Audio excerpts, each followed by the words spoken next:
جیسے رشتہ طے کرتے وقت کفو کا خیال رکھا جاتا ہے، لڑکی کا خاندان دیکھا جاتا ہے، لڑکے کا خاندان دیکھا جاتا ہے، بہت زیادہ اونچ نیچ ہو تو معاملات میں مشکلات آ سکتی ہیں، تو اس لیے کفو کا خیال رکھا جاتا ہے رشتہ طے کرتے ہوئے، جس سمجھنے کے لیے بات ہے۔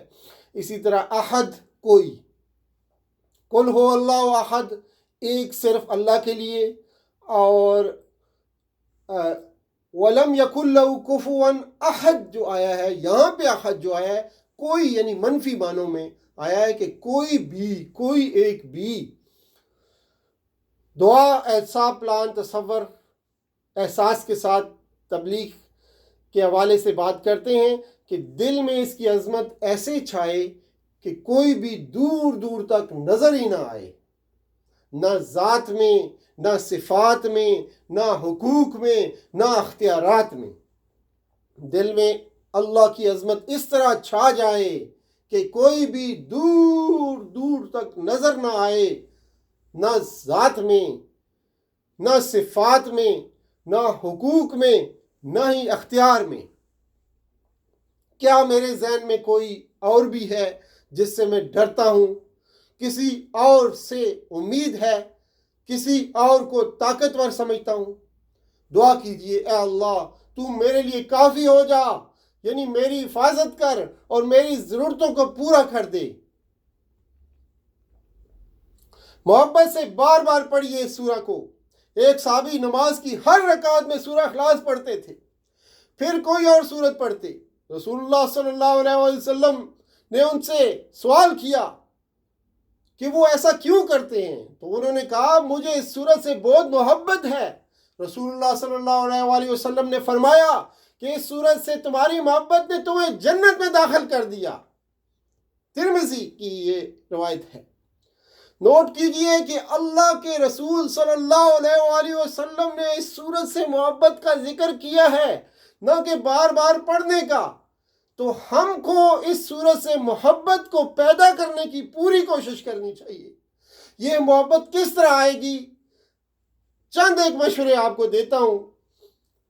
اگر کسی شخص سے آپ پہلی بار ملیں، تعارف شروع ہو، اور اگر اس کے رشتہ دار کوئی وزیر ہوں، مشہور کھلاڑی ہوں، بڑے آفیسر ہوں، بڑے تاجر ہوں، تو وہ کسی نہ کسی بہانے ان کا ضرور ذکر کرے گا، اور وہ بھی خوشی اور محبت سے، میرے چاچا وزیر ہیں، میرے بھائی فلاں آفیسر ہیں، وغیرہ۔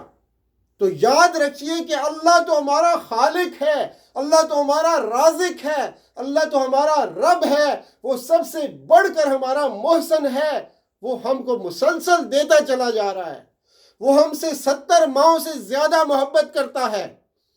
پھر کیوں نہ ہم اس کا ذکر بار بار کریں، اور بھی اس طرح جیسے اللہ نے سکھایا، یعنی سورہ اخلاص اللہ کا ذکر ہے، محبت کے ساتھ بار بار اس کا ذکر کیجئے۔ وَلَمْ يَكُنْ لَهُ كُفُوًا أَحَدٌ، یعنی اس کے جیسا معاف کرنے والا کوئی نہیں ہے۔ اللہ کے 99 نام ہیں، ہر صفت میں اس کے جیسا کوئی نہیں ہے، نہ تھا اور نہ ہوگا۔ شرک کی اور دوسرے گمراہیوں کی گندگی اور گمراہی پر غور کیجئے، اور اللہ کا شکر کیجئے کہ اس نے صاف، پاک اور سچی بات ہم تک پہنچا دی ہے کہ اس کائنات کا مالک کون ہے، کیسا ہے، وہ ہم سے کیا چاہتا ہے۔ اگر خدا نخواستہ مجھے یہ پیغام نہ ملتا تو میں خیالات کی گندگی میں، خیالات کی گمراہی کے ڈھیر میں بہتا ہی چلا جاتا یا پریشان رہتا۔ اس لیے کوشش کیجئے کہ توحید کی اس سورہ کو پڑھتے وقت صرف شوق سے، محبت سے، عظمت سے اپنے دل کو بھرا رکھیے۔ اس ایک اللہ کے پیغام کو پھیلانے کا بھی پلان بنائیے، اللہ کے پیغام کو پھیلانے کا بھی پیغام بنائیے، دوسروں تک اس کو پہنچائیے۔ اللہ تعالیٰ سے دعا ہے کہ وہ ہمیں قرآن پڑھنے، سمجھنے، اس پر غور کرنے، اس پر عمل کرنے، اس کو پھیلانے اور یاد کرنے کی توفیق عطا فرمائے۔ سبحان اللہ و بحمدہ سبحانک اللہم و بحمدک نشہد ان لا الہ الا انت نستغفرک و نتوب الیک والسلام علیکم ورحمۃ اللہ وبرکاتہ.